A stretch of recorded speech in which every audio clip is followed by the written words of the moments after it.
Veuillez prendre note de ce sujet pour un devoir à faire ce soir à la maison. Ouvrez les guillemets. Pourquoi les poésies de Jules Slovaki, ce grand poète, contiennent-elles une beauté immortelle qui éveille l'enthousiasme? Fermez les guillemets. À cet endroit du cours, un des élèves se tortilla nerveusement et gémit.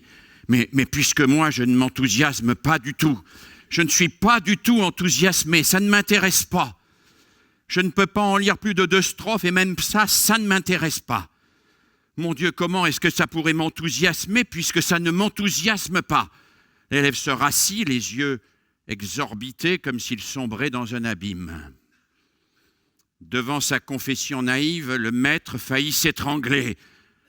« Pas si fort, par pitié, siffla-t-il Galkievitch. Vous serez collé. Vous voulez ma perte. Vous ne vous rendez pas compte de ce que vous dites. » « Mais je ne peux pas comprendre, moi.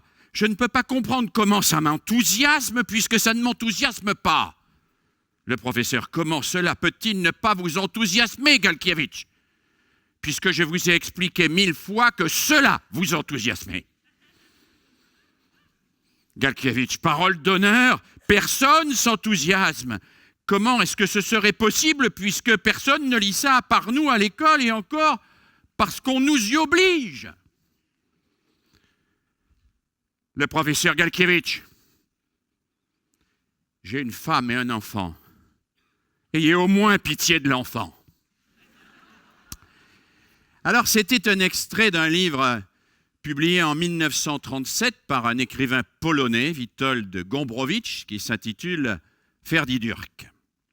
On y retrouve évidemment le goût de Gombrowicz pour la caricature féroce, mais on y découvre aussi la fragilité extraordinaire de la relation pédagogique. Fragilité qui tient à une sorte de double antériorité. Parce que d'une certaine manière, nous sommes tous dans la situation du professeur et de Galkievitch. Les savoirs, les connaissances, la culture précèdent, antécèdent toujours la relation d'enseignement. Les poésies de Jules Slovaki sont là, elles doivent déclencher l'enthousiasme. Mais en même temps, dans l'ordre de l'apprentissage, c'est toujours le désir, la mobilisation d'un sujet aléatoire, imprévisible, qui fait qu'on peut entrer dans l'apprentissage, on peut entrer dans les savoirs, construire des connaissances, accéder à une culture. Alors la pédagogie, la réflexion pédagogique, l'histoire de la pédagogie s'est intéressée depuis toujours à cette double antériorité qui fait de la réussite pédagogique une aventure très largement aléatoire. Comment les poésies de Jules Slovaki peuvent-elles rencontrer l'enthousiasme de Galkievitch? Comment le théorème de Pythagore peut-il rencontrer l'intérêt du petit Dupont ou du petit Ahmed? Comment les poésies de Verlaine peuvent-elles rencontrer la mobilisation, le désir de chacun et de chacune des élèves à qui on tente de les transmettre? Cette question, on la trouve déjà présente, bien sûr, dans tout le XVIIIe siècle, au cours du XIXe siècle, bien sûr, mais c'est surtout au XXe siècle qu'elle va prendre tout son essor pour une raison toute simple, toute évidente. C'est qu'au XIXe siècle, on se résigne encore un peu à ce qu'il y ait des laissés-pour-compte, des gens au bord du chemin, mais qu'à partir du XXe siècle, on veut vraiment que tous les élèves rencontrent les savoirs, les connaissances et la culture, et donc que cette relation-là échappe précisément à l'aléatoire. Comment faire pour faire échapper à l'aléatoire une relation qui est par définition aléatoire? Alors, projetons-nous un tout petit peu dans le passé, faisons un petit retour historique. 1921, c'est le congrès où se constitue la Ligue internationale pour l'éducation nouvelle à Calais. Alors, il y a là les grandes sommités pédagogiques et psychologiques de l'époque, Jean Piaget, il y a Ovide de Crowley, Il y a des gens très différents. Il y a Maria Montessori qui est encore très centrée sur l'enseignement de la catéchèse, et Neil, le Neil de Libres Enfants de Summerhill, qui ne peut pas prendre la parole sans prononcer le mot masturbation. Donc on est là en face de gens aux sensibilités relativement différentes, c'est le moins que l'on puisse dire. Et pourtant, ces gens-là se mettent d'accord ensemble sur le fait que le problème, il est là. Il est dans ce désir qui n'est pas toujours au rendez-vous et dans la manière de faire émerger ce désir et ce plaisir d'apprendre pour tous les élèves et pas seulement pour ceux qui ont trouvé une panoplie de bons élèves au pied de leur berceau ou qui ont rencontré dans leur environnement familial, leur environnement social, le plaisir d'apprendre et qui savent qu'aller à la rencontre des connaissances et de la joie et du bonheur. Alors en 1921, à Calais, il y a 3 perspectives qui sont présentes et qui s'affrontent.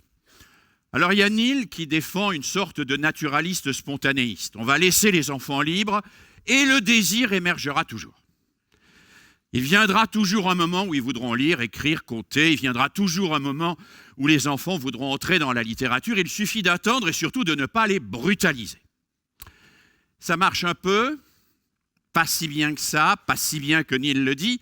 Et quelqu'un qui n'est pas tombé de la dernière pluie, Bettelheim, va passer quelques jours, quelques mois même à Summerhill et dit si Neil réussit dans sa pédagogie, c'est pas parce qu'il a une bonne méthode, c'est parce que c'est un type formidable et que pour obtenir son amour, tout le monde sait qu'il faut entrer dans la culture, apprendre à lire, écrire et compter et que du moment qu'on fait ce qu'il nous demande, eh bien, on est aimé de lui.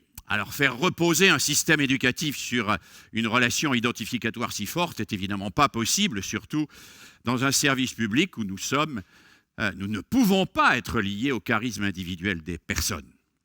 Alors il y a un deuxième courant qui apparaît à Calais, qui est centré autour de la pédagogie de l'intérêt. Vous savez, l'intérêt, c'est un truc bizarre. On parle de l'intérêt des élèves, mais sans jamais préciser si l'intérêt, c'est ce qui les intéresse, ou si l'intérêt, c'est ce qui est dans leur intérêt. Parce que si c'était la même chose, il n'y aurait pas de problème. Si ce qui les intéresse était dans leur intérêt, ce qui était dans leur intérêt les intéressait, là, on peut rouler tranquille en classe, ça marche à tous les coups. Le problème, c'est de faire en sorte de passer de ce qui les intéresse à ce qui est dans leur intérêt. Et Claparède, par exemple, explique que c'est ça la psychopédagogie, qu'on va partir des intérêts immédiats de l'enfant pour greffer progressivement sur ces intérêts immédiats des intérêts culturels élaborés. Ça marche parfois, ça ne marche pas toujours. Et Claparède lui-même reconnaît que de temps en temps, l'enfant, l'élève, eh bien, il trouve qu'il est un peu manipulé dans cette affaire. Bien sûr, on peut partir de l'intérêt d'un gamin pour les chansons anglaises pour tenter de lui fourguer le cas possessif. Mais il se dit que malgré tout, il préférerait rester aux chansons anglaises et qu'il n'a peut-être pas besoin du cas possessif. Alors il y a une 3e école, plus exactement un 3e courant de pensée à Calais, qui est centré autour de ce qu'on pourrait appeler l'utilitarisme fonctionnel, qui consiste à dire ce qui va faire marcher les élèves, c'est le fait qu'ils vont pouvoir utiliser ce qu'ils apprennent à l'extérieur de l'école. Alors on va leur expliquer qu'apprendre la soustraction permet de vérifier quand on va chez le boulanger qu'on ne vous a pas volé quand on vous rend votre monnaie. Bon. Et puis, on va continuer. On va par exemple transformer les savoirs en compétences garantissant l'employabilité. C'est-à-dire qu'on va faire en sorte que ces savoirs scolaires, en réalité, soient finalisés par l'extérieur de l'école. Mais à Calais, il y a un 4e courant qui n'est pas vraiment identifié, qu'Ovide de Crowley incarne un peu, mais qui surtout sera incarné par John Dewey, qui est un courant qui est plus subtil, plus intéressant et qu'on a vu à l'œuvre dans un certain nombre de choses qui vous ont été présentées cet après-midi. C'est un courant qui est incarné par ceux et celles qui pensent que c'est de l'intérieur des savoirs, quand ils sont explorés d'une manière particulière, que peut naître le désir et le plaisir d'apprendre. C'est un courant qui pense qu'il ne faut pas nécessairement externaliser le désir, il faut le réinternaliser. Il faut faire en sorte que les savoirs, nous nous situions par rapport à eux de telle manière à ce que la manière de les présenter suscite chez l'autre, chez celui qui les reçoit, ce désir et ce plaisir, organise, permettent de faire émerger cette joie de comprendre. La joie de comprendre. La joie de comprendre, vous savez, c'est quand on est dans le brouillard et que tout à coup, on voit émerger des formes et qu'on sait que l'on n'est plus perdu, que le monde est lisible. La joie de comprendre, c'est le fait tout à coup de transformer des faits multiples en événements qui font un récit.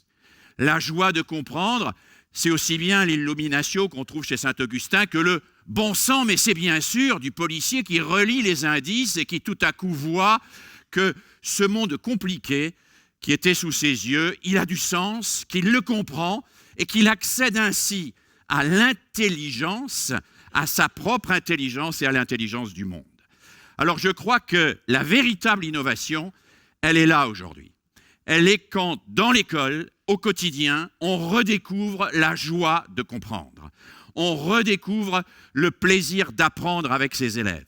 Et cela suppose que l'enseignant ne campe plus dans la posture d'un espèce de transmetteur de savoir fossile, mais qu'il prenne ses propres savoirs au sérieux, qu'il soit en quelque sorte chercheur au sein de ses propres savoirs, et qu'il soit capable de vibrer avec ses savoirs pour communiquer aux élèves cette capacité à les rendre vivants, à les rendre nouveaux. L'innovation, c'est la possibilité de rendre nouveaux des savoirs anciens et de faire en sorte que l'élève qui les entend, qui les voit, qui manipule ici, qui construit là, qui travaille en groupe ailleurs, ils se disent bon sang, mais c'est bien sûr, je comprends le monde, je me comprends et j'en suis heureux. Alors, c'est le travail des enseignants au quotidien, c'est un travail essentiel, c'est un travail important, mais c'est un travail difficile. C'est un travail difficile qui suppose que tout enseignant, de l'université à la maternelle, de Polytechnique à la moindre SECPA, soit lui-même un enseignant chercheur dans son propre savoir, explorateur de son propre savoir, découvreur en permanence de son propre savoir pour communiquer cette découverte à ceux et celles à qui il doit les transmettre. Mais il faut que cela se fasse avec précaution. Il faut toujours, dans les savoirs et dans l'enseignement, comme dans la totalité des choses humaines, que la force de la démonstration n'écrase pas d'un voile impudique les plaisirs de la découverte. Et pour exprimer ces plaisirs de la découverte, et un hommage aussi à un de nos plus grands poètes français, permettez-moi de conclure ces quelques mots par quelques vers du grand Paul Valéry. Tes pas, enfant de mon silence, lentement, saintement placés vers le lit de ma vigilance avance, muets et glacés. Personne pure, ombre divine, qu'ils sont doux, tes pas retenus, Dieu, tous les dons que je devine y viennent à moi sur ses pieds nus. Si de tes lèvres apaisées, tu prépares à l'habitant de mes pensées la nourriture d'un baiser, ne hâte pas cet acte tendre, douceur d'être et de n'être pas, car j'ai vécu de vous attendre et mon cœur n'était que vos pas. Merci.